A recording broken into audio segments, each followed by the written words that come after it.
Yes, ladies and gentlemen, welcome back to Behind the Profile, a series dedicated to help everybody know the people on their news feed just a bit better, right? We see all these fantastic people with all these winding career paths, and today I am honored to have the one and only Natalie Monroe right here on the show. Welcome, Natalie. Joey, I am such a Joey Wensler super fan. So this is just so much fun to be here with you. And energy you bring is honestly like a fresh cup of coffee. So thank you for the way you show up, and thank you for the chance to just have some of that great swap of energy here today. Well, it is the weekend, so I'm enjoying a fresh cup of something. It's not coffee, but speaking of things that we talk about, on LinkedIn, you are known to talk about several things: nonprofit storytelling, donor awareness, donor campaigns, positive thinking. But before we get to what you talk about there, we have some football to talk about. And I know I've already isolated a bunch of this audience because they're like, sports, this is a business show. But listen, this is about people. And Natalie and I have kind of gone back and forth, as it were, about our two teams. As you can see, I am celebrating the Philadelphia Eagles and the players that comprise them, mainly out of the SEC, Alabama and Georgia here. Natalie, there's not a team at the North Pole, but you're also a San Francisco 49ers fan. That's correct, right? You got that right. I think we made that loud and clear last year as we faced each other in that NFC Championship game. But yes, today I'm repping the red for the holiday flair, but also it just happens to coincide with my Niners. Yes, and there is a rematch, week 13 rematch going on. And truth be told, we have recorded this before the game, so we don't actually know what's going to happen. I mean, I kind of have a feeling I know what's going to happen based off what happened last year when we broke Purdy, but I think his elbow feels better, and this 49ers team looks pretty decent. Although I will say some fan did the thing that you just don't do. And I think, Natalie, if you're not sure exactly what I'm referencing, let me know and I'll fill you in too. No, I'm all ears and I'm intrigued. So spill it. You're the master storyteller, so I'm only trying to follow in your footsteps here. So there's certain things that you do and don't do in Philadelphia. Let's play a quick game. Do eat a cheesesteak. Do not do what the 49ers fans decide to do and put a Debo Samuel jersey on the statue of Rocky Balboa. It's a no-no. Whether you believe in superstition or not doesn't make him not true. So we'll see how that has any bearing on Sunday afternoon. But we're a day ahead of schedule with that. So let's get back to the show, back to business. We'll give you our predictions for the game at the end of the show. So get something to look forward to with that in case you're still tuned in only for football. And if you're here only for that, welcome to you also. We have other shows for that, but stick with us on this show for that surprise ending. But I want to get back to what you're doing. You just celebrated your first whole year at Memory Fox. Yay, that's right. Yesterday was my 1 year anniversary at Memory Fox. So pretty exciting to get to that milestone. So, all right, we kind of talked about this stuff before, but that recording got lost. It's like somewhere in the lost world of Microsoft. But for those of us who didn't hear that, which is nobody, fill us in on what you've been doing at Memory Fox over the last year, what Memory Fox has been doing since their inception, and what the plans are for the upcoming year in 2024. Yeah. Well, I think before I go into that, I need to go back to the beginning to help people understand how Memory Fox is now so important to me, because it's not where I started my career. And I mean, I didn't start my career a year ago. I think that's probably pretty obvious, but we'll go back to where I first fell into my career was actually in the for-profit world in the wine industry. Out of college, I was looking for my first role and kind of said, what is it that I want to do? I had majored in communications and Spanish, but had no idea, like many people out of college, what I wanted to do. And it actually just so happened that I'm in a big viticulture area, and we had a winery nearby where the owner was looking that, no joke, this was the qualification. She needed a living, breathing human being who could grab the mail and answer the phones for 6 weeks while she was away. The winery was actually south of where I am, where the business office is. And she just needed to grab the mail and answer the phones while she was away down there at harvest for 6 weeks. And so I thought, I think I could do that. I think I might be qualified for this position. So I ended up diving into that, and it led to almost a 10-year career with that winery. Kind of cool to get to grow with them in my first job out of college and grow alongside and help the business grow as well. And it was a great, really great foundation for me of starting to learn everything from a business perspective. And once I moved on from them, I kind of thought, well, what's next? Like, I knew I loved creative projects, marketing and communications, and using both the left side and the right side of my brain in tandem and doing those analytical projects and crunching numbers. And I kind of had to choose one of those two paths. And while I loved the creativity of marketing, it also felt so daunting to me. And so I ended up choosing accounting, and I went to a Napa-based winery and became a cost accountant, crunching numbers all day, costing their products. And I will tell you real fast, that became very unfun for me. I realized, like, behind the scenes crunching numbers isn't where I wanted to be. I really wanted something more purpose driven, more mission driven. And ultimately that launched me into my career in the nonprofit world. So back in 2019 is when I joined nonprofit. And what I did there, working for a nonprofit, it was a nonprofit that helps veterans pursue careers in agriculture. So Farmer Veteran Coalition was the name of that organization. And I was so fortunate to land a position with them, helping tell all the stories of these veterans who are coming home from war, coming home from serving in the military, whatever branch that might have been, and looking for a new purpose in life. And agriculture, there are so many incredible parallels between what you learn in the military and the skills that they have to tending to these farms and the mission, it's attending, to farm duties and their role in helping now serve their communities.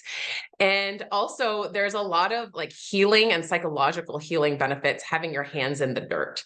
So it was just such a beautiful mission of getting to write these stories of veterans who had come home from war, were looking for a new mission, and were finding that, grow food, grow life, and nourish their communities, kind of serving the people in America a second time. So that's how I landed in nonprofit. You have some pretty interesting parallels to the career of the one and only Gary Vaynerchuk, Gary V, for those of us who don't really know his last name. Gary V. There it is, the wine industry. You learn a lot about not only, like you said, the agriculture that led you on to help serve those who have served and help benefit them. Because gosh, God knows the countless sacrifices our soldiers make for us. And we celebrate them a couple times a year, with these big days, but honestly, they should be treasured a lot more. So I honor you for honoring them to kick off the show. And that's so cool that those kind of endeavors led you kind of to where you are right now. And every career, we take what we learned and some of what we discarded. And what it does is that which we discard, we leave behind, that but we learn from, and that which we have taken, we can carry that with us into our next thing. And so I'd love to know what you kind of took from your experiences before Memory Fox, because I can only imagine that the decision makers at Memory Fox, when they saw you, were like, okay, these are the things that we liked about her. These are why we want her, despite her being a 49ers fan. So I'd love to kind of get into what are some of those things, you know what I mean? I guess I had a little bit of an advantage because most of my team, Memory Fox team, is based in Buffalo. So they're all Bills fans. So there wasn't that like inter-conference competition, within the conference competition. So quite get to that point, and they're just trying to win their first championship. So like, who cares about the 49ers? They just want that Super Bowl win. But I love the way you put that from all of our walks of life and career walks of life, we take certain things with us and we discard certain things. And really that is so like intentionally and purposefully, without knowing it, what led me to Memory Fox. And so let me tell you a little bit about what I was taking from Farmer Veteran Coalition as I walked away from that role that was so important to me and critical to what I believed and still believe and get to do now today. And so when I started sharing these stories of these veterans turned farmers, it was all about written story. And as you can imagine, these were some really powerful stories that almost wrote themselves. But after about a year of doing that, I felt like there's got to be a little bit of a different way to do this. I kind of thought about, how do I dabble with visual storytelling and actually representing our members who were all across the country. We had 30,000 members across the US. representing them visually in terms of pictures and video format. And so I kind of started that second year that I was at FBC, portraying them in photo fashion.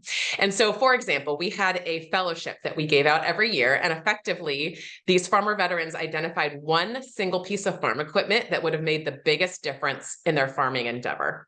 And up to $5,000, we purchased that piece of equipment for them and sent it to their farms. So every year we had about 100 farmer veterans who were getting this grant award from us that we were always featuring as just like a listing of names on a web page. And I thought, how cool if we could turn that into a slideshow of these faces of these farmer veterans. So that year I just went to their websites, I went to their social media pages, I pulled one picture of each person and turned it into this really great 100 photo slideshow to supplement that web page listing. And it was a beautiful way to represent those faces, but it was a step better than just text, but it wasn't still giving those members a chance in their own words what the mission meant to them. And so my third and final year at FBC, I started getting into how can we elevate our community voices? And let me tell you two ways that I tried to do that. So the first one was 9/11. 2 years ago was the 20th anniversary commemoration of 9/11. And as you can imagine, for so many of our members, this was a pivotal day. For a majority of them, it was the reason they chose to join the military. For those who were already serving, it completely changed the trajectory of their time in the military. I thought this might be a really pivotal day to get them to reflect back on, in a few words, what that day meant to them, how it changed their life. And so I put out a call asking for a video of them to share what 9/11 meant. I got 7 people coming back with a video, which made a really wonderful compilation. It was very powerful indeed, but with 30,000, it didn't feel totally representative of our population as a whole.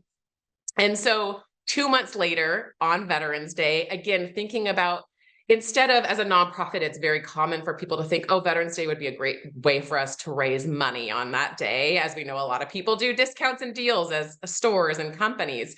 But I thought, how can we celebrate our members' collective years of service on Veterans Day? And so I thought if I could just get a picture of, I thought if I could get about 100 photos of our members in their military uniform, I could build them into this kind of like fading waterfall of a web page. And you just scroll down and see 100 wonderful faces represented and celebrated. And I was hopeful I could get 100, though I thought only 7 people participated on my last request, so maybe I'm not going to. Put out this call for photos, and I was totally blown away when 800 landed back in my inbox. Overwhelmed in the most wonderful way of getting to celebrate so many members. Also totally overwhelmed in, okay, now I have like 48 hours to process all these, save them, crop them, build them into a web page. And it turned into this really wonderful visual of all these members represented. But I will tell you, that's not where the magic stopped. The real magic happened in when those members came back. And, you know, this was a simple request. Probably so many of them have this photo on their phone. All they had to do was just send it off, attach it to an email, and get it to me. But when they sent it, like hundreds of them, I'm not even kidding you, hundreds of these members in response with their email photo sent said, thank you for remembering us on Veterans Day. Thank you for remembering what this day is supposed to be about and for not forgetting about us. And that was just such a turning point for me. That's when I realized that so often we make these days about things that they're really not supposed to be focused on. And to know so many of these veterans felt forgotten about helped me understand how important and critical it is for us as nonprofits to elevate the voices of the people we serve. Because ultimately, isn't that the reason we exist? Oh my gosh. Speak it. I feel like I'm in church here on LinkedIn. This is beautiful. In case you're just joining us, which you probably aren't just joining us, but in case you automatically started this video on wensworld.com or on YouTube, we are with Natalie Monroe, the one and only Natalie Monroe. She's going through her timeline, right? How she ended up at Memory Fox. We're not quite there yet. I can't wait to get there. You know, putting my hiring manager hat on, which my heads are like really big and oddly shaped. So few hats fit me, but let's say this hat did fit me. And you came into my office. Based off what you've said alone, I see this spark for service. I see this spark for finding the needs that people have and finding a technology-based solution that helps them tell their story more easily, and get in front of as many people as possible. The question I have, which kind of, I guess, rubs a lot of nonprofits and ministries and those kinds of organizations, you didn't ask for money. You didn't go for what the need is. Instead, you told a story. Why is it that you feel like maybe a lot of organizations can kind of fall into the easy trap of just the ask before the tell?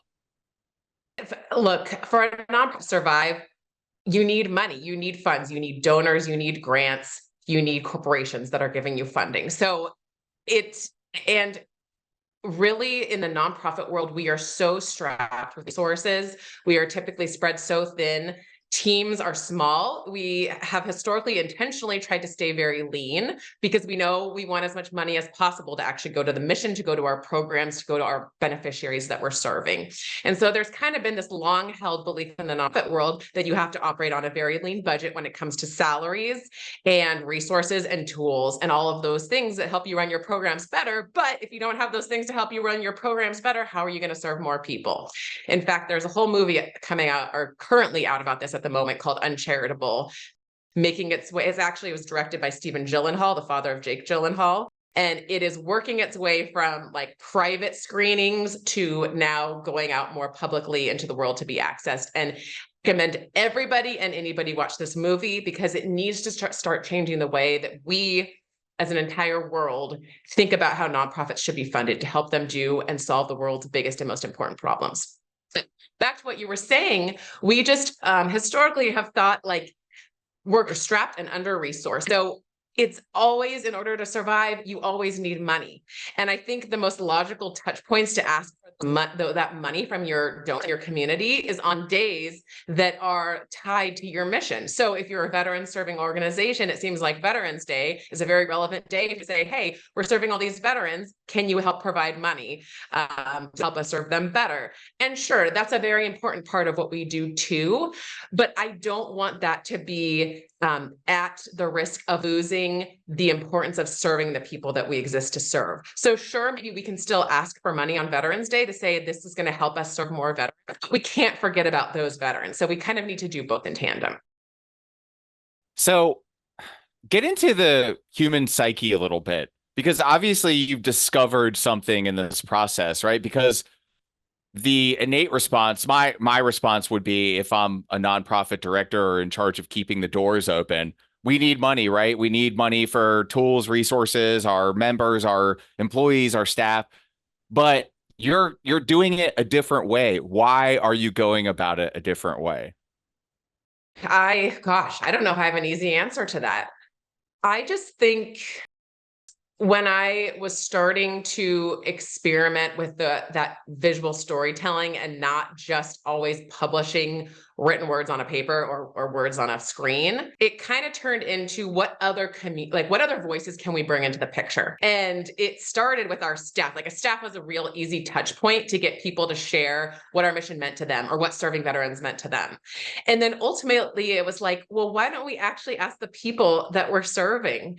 And so that's how I kind of migrated from just me as a singular person telling all these stories. And that is how it started. I think this is how a lot of nonprofit storytellers operate, right? They have this list of interactions they've helped on a piece of paper, and either they go and meet with somebody in person, or they call them up, or I guess nowadays we do Zoom calls, but we get each other on a screen, we call them up, we kind of just run through our stock list of questions and ask them for their answers. And then we translate their answers into our own words. Even though as much as we can try to preserve the intention behind their words, there is no way. It's kind of like the game of telephone, right? That we used to play back in middle school.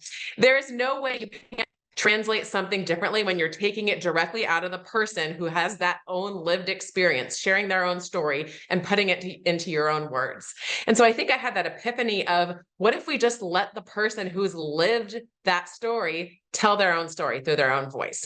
And that became so critical to the way that I felt it was necessary to operate, that my whole last year at FBC, that is the only way I operated. On Giving Tuesday, again, we kind of used it as a day of gratitude. We asked our members, the ones we had given that equipment grant to just be on camera for 60 seconds, stand on your farm with that piece of equipment we awarded you behind you and share a little bit about what you were awarded, how it's made your farming operation more efficient, and then share some words of gratitude with our donors.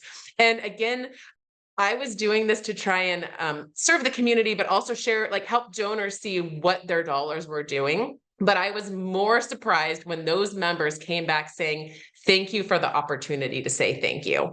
And look, it's kind of like I equate it to this really great Maya Angelou quote that one of the greatest burdens is bearing an untold story inside of you. These members clearly had this story they wanted to share, but it was all about giving them that moment to be able to vocalize it.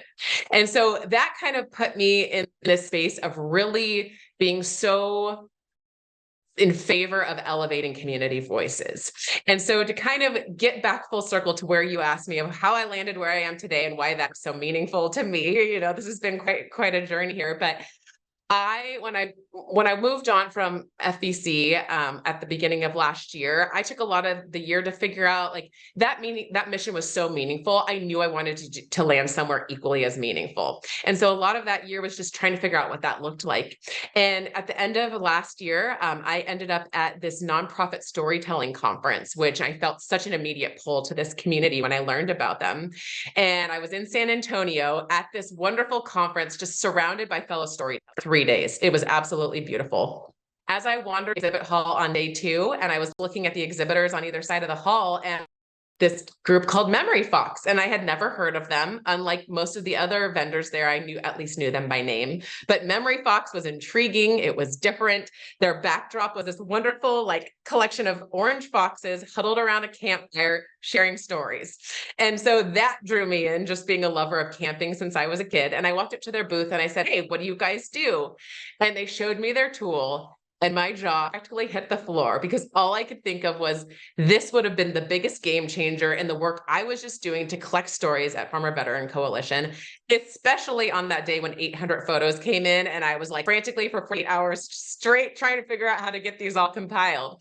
And so effectively, it is a tool that helps nonprofits easily collect those stories from their community, organize them all into a story bank dashboard, and then share them back out with everybody who needs to see them.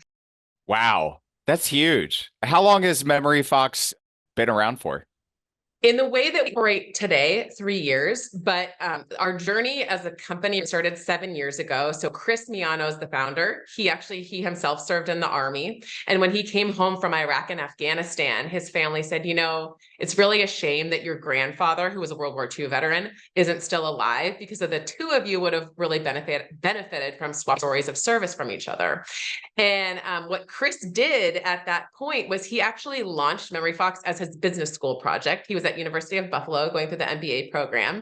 And he launched it primarily as a family story collection tool. So what it was a way to preserve memories on family photos before those memories were lost forever.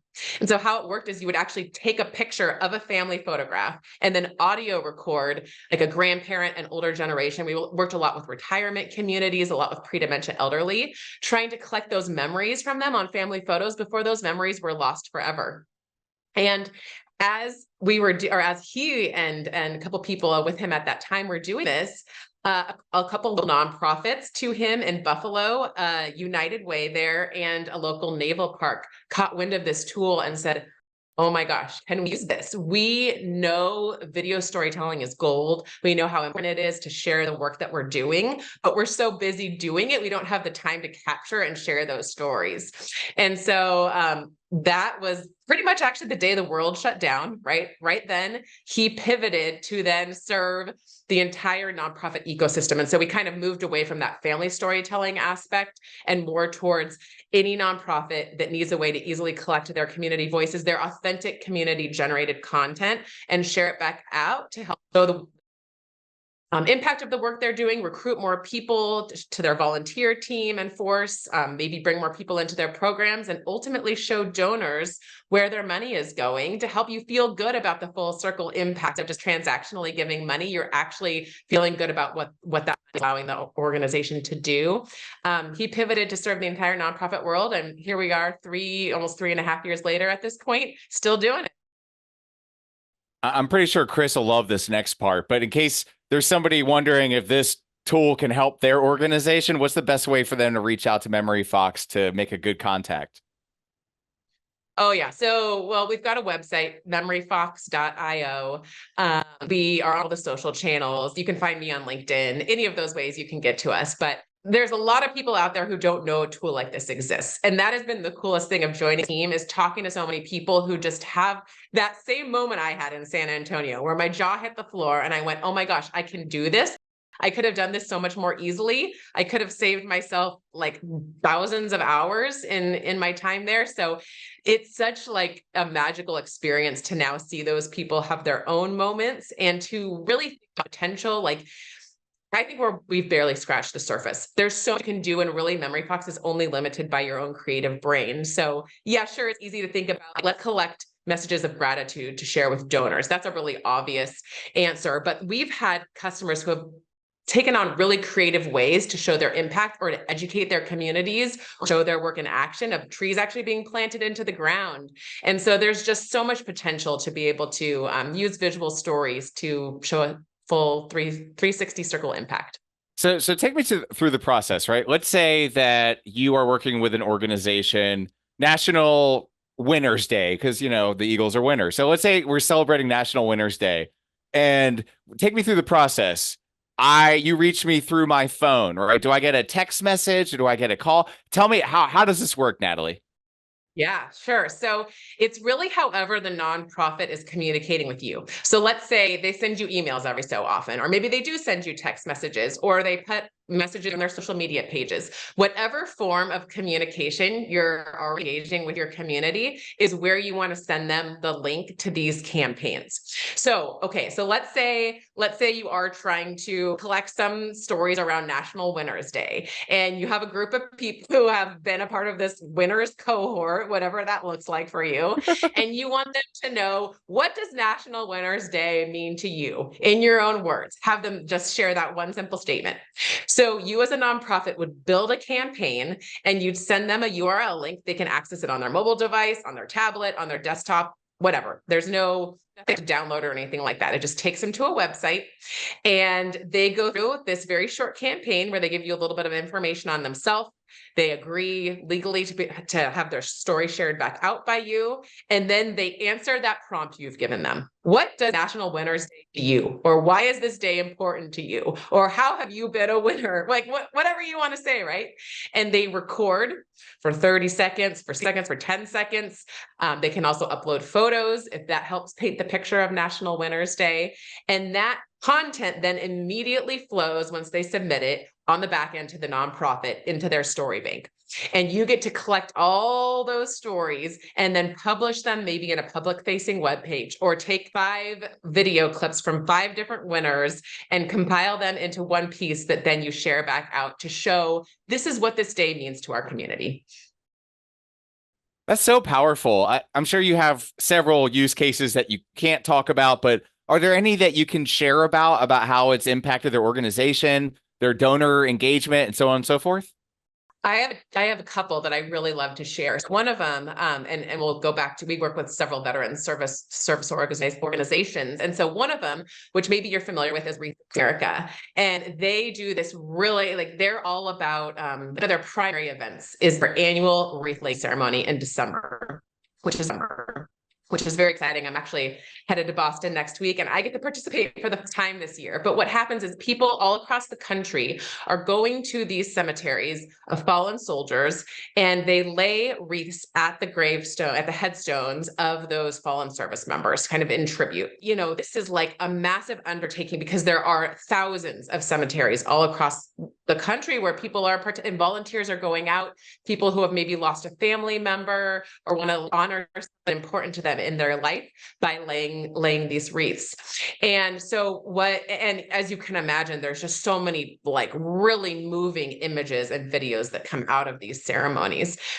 And so Wreaths is a customer of ours, and what they do is they, after, you can certainly do it in the moment, you can collect content at an event, but in this case, it's a very reverent moment. So they let people have their own ceremony. And then for the fact, in the days after this ceremony, they actually put out an email request asking for people who collected videos and photos to submit them through a Memory Fox campaign to get the content into Wreaths Across America's hands. Because as we know, these days, people are taking photos and videos all the time, right? That's all we do.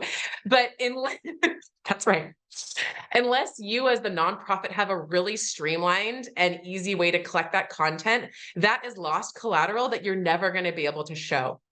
And so Wreaths actually puts out a campaign. They send it through an email and on their social media page, because guess what? These people are coming to Wreaths page and sharing thousands of photos. And unless you have somebody sitting there for thousands of hours downloading and saving those photos from Facebook, you're going to get them all. So Wreaths puts out a link. All that photo automatically flowed into their account. They actually last year from Wreaths Day got over 6,000 pieces of content submitted to them.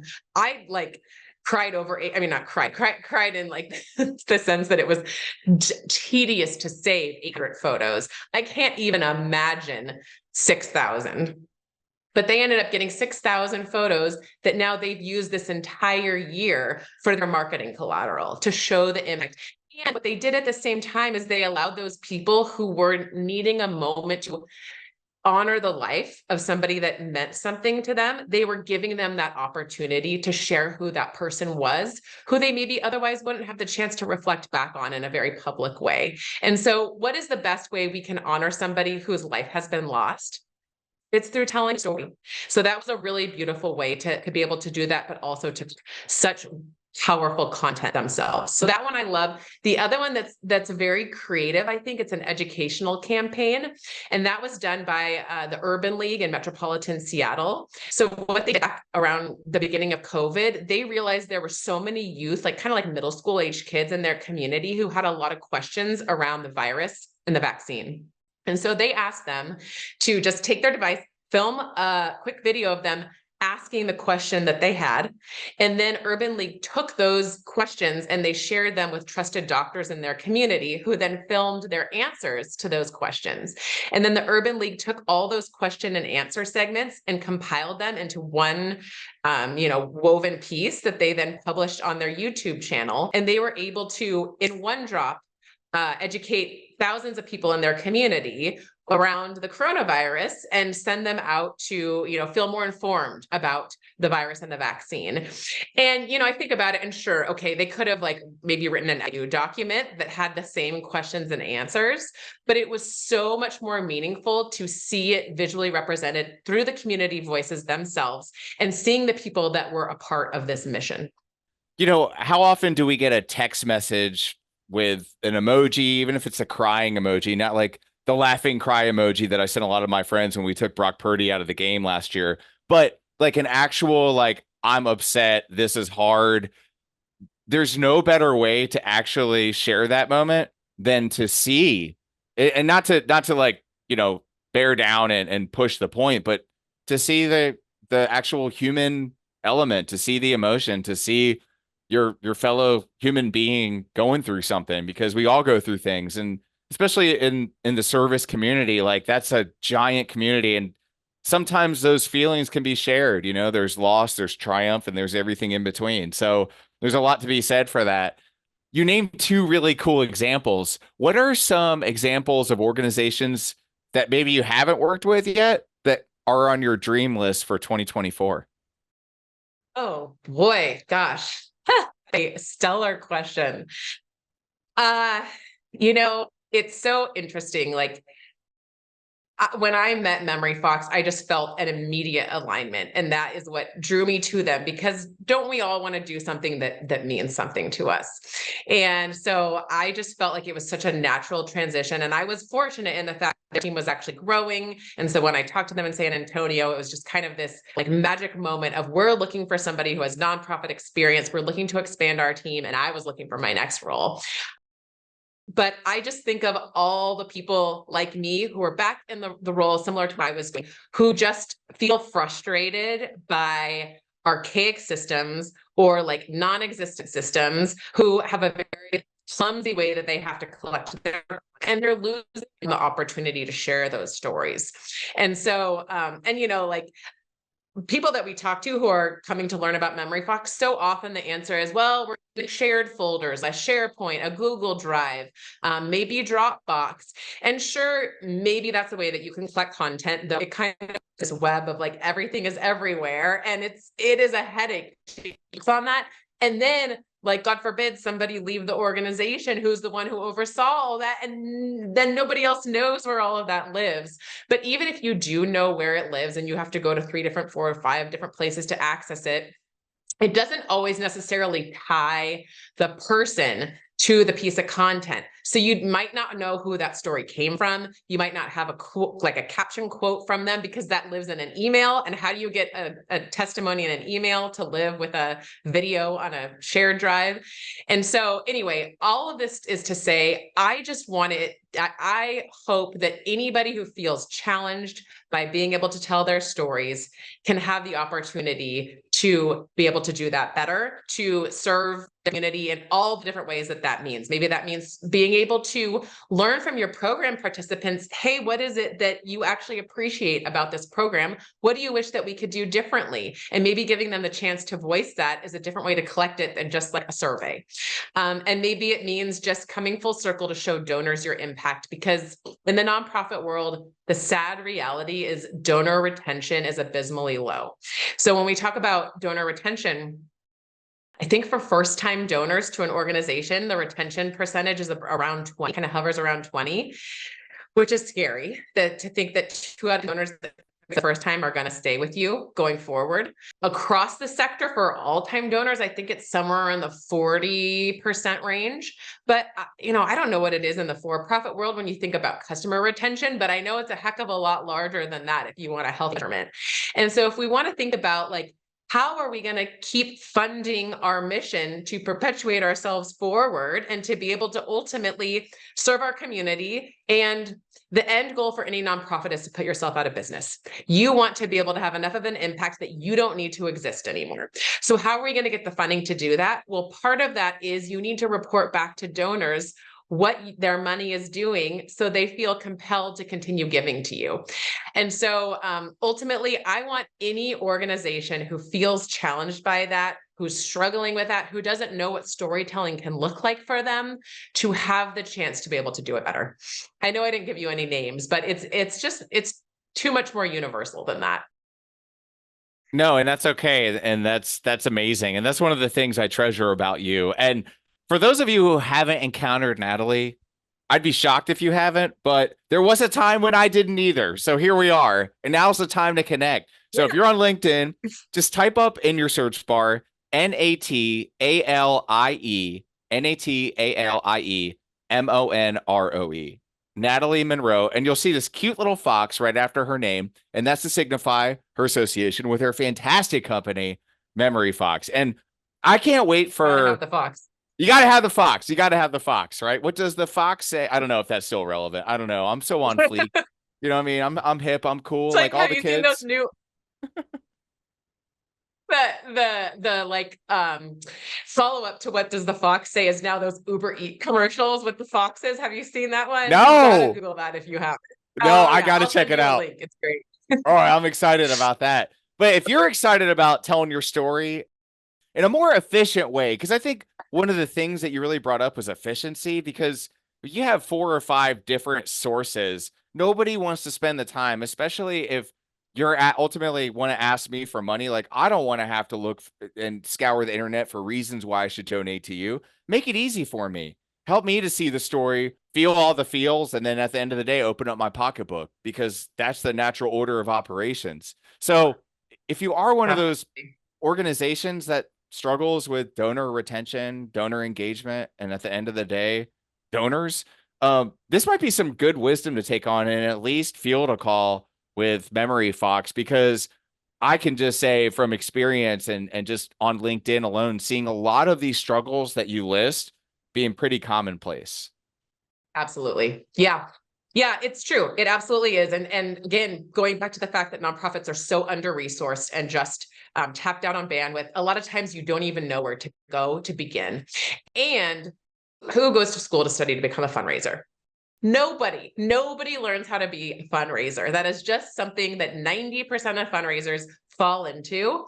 But because of that, so many of them just aren't armed with the tools and the resources and the knowledge of how to do that job better. So that's really, I think we're at a turning point now in the nonprofit world where nonprofits understand, like, we can't operate without overhead anymore. That's been a myth for a very long time, that people don't believe in giving money to overhead. They don't want to give the money to keep the lights on. But how are you going to operate and further your mission and serve more people if you can't keep the lights on, or you can't put more money into running your programs in a way that does good? Okay, I think about it like this. I heard this great example. I think it was actually Stephen Gyllenhaal who painted this picture.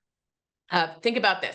You are a donor wanting to give money to an organization. Let's say it's like a soup kitchen or a food bank or something like that. And so you hear about two different organizations that do that same kind of work, A and B. And A, 70 cents of the dollar, of the nonprofit's dollar, goes towards feeding the people in that soup kitchen. Whereas nonprofit B, 90 cents of the dollar goes to that. It's so easy for a person to say, okay, yeah, B is this choice because more of my dollars are going to the end person who needs to benefit from this mission. But then guess what? You learn that organization B, where 90 cents of the dollar goes, they have rats in their kitchen. It's not the most healthy food environment, and they close the lights at night. Whereas organization A has a much more sustainable food, and they're actually inviting people in all night long. And so that starts to like change your perspective a little bit and paint the full picture. And so I think we need to get away from this notion that like a nonprofit isn't as good if it's spending a lot of money on overhead, because guess what? Ultimately, that allows you to do your work better. And so we're at a pivot point where I think nonprofits realize, like, we need to invest in our teams. These are the people who are doing some of the world's hardest work, solving these really big problems.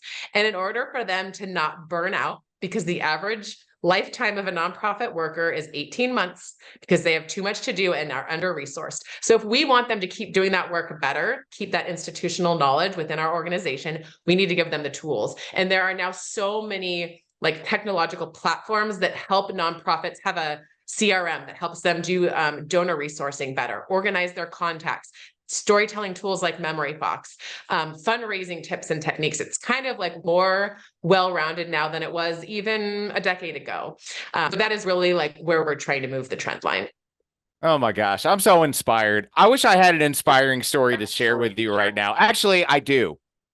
This inspiring story is going to take place on Sunday, December 3rd, 2023, when the San Francisco 49ers head into Philadelphia and take the L 31-21.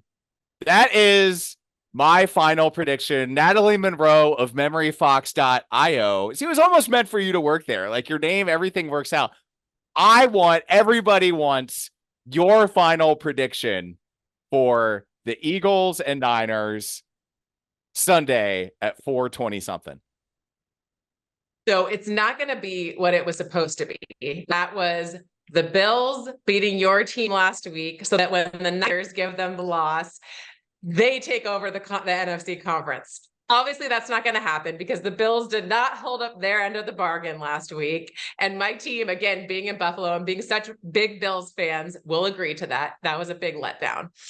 But here's the thing. I don't think we're going to womp on them the way that we did on the Cowboys in week 5. It's going to be a much more competitive, much closer game. But look, your Eagles squad is fatigued. They are just coming off really competitive games against the Chiefs, against the Bills. They're tired. And I'll tell you what's going to happen. Trainers are going to show the Eagles what would have happened last year in that NFC Championship game had Purdy not gotten injured on that first drive. Yeah, I guess if Hassan Reddick hadn't broken his arm, that could have changed things. But maybe they'll wait till the second drive this time. We'll have to see. There's plenty more drives to break Purdy. But that's the end of the football. I know we had everybody inspired about helping the world, and I pivoted to meaningless NFL action. But that's the story here. All right, that's what we do. Natalie Monroe, check her out on LinkedIn. This is behind the profile, helping you to understand and learn about and befriend and connect with the people that we're talking with now. So if you're on the LinkedIn platform, type in Natalie, Natalie Monroe, Monroe, up in your search bar. Check out memoryfox.io if you're looking for a resource to help you tell your story better, or at least have a call with them to see if it's worth your while. Any last thoughts before we part ways and probably not speak for a few weeks after tomorrow's outcome? It's going to be rough. It's going to be, and we're almost coming up on our 1 year anniversary of us knowing each other, which is a shame. A friend-iversary. But here, let's ask you the question I asked you last time as we closed out when we lost recording, and here we are trying to recreate it, but you never can create something twice. So just as good as the last time, but in a different way. You've had a few months now to think about it, more than a few months. So what I told you is I believe walk-up songs should not be reserved for only baseball players. I think everybody should have a walk-up song play when they walk into a room. So I want to know, if you had one, what would your walk-up song be? Oh, man. And you could say the same thing as last time, but maybe it's changed.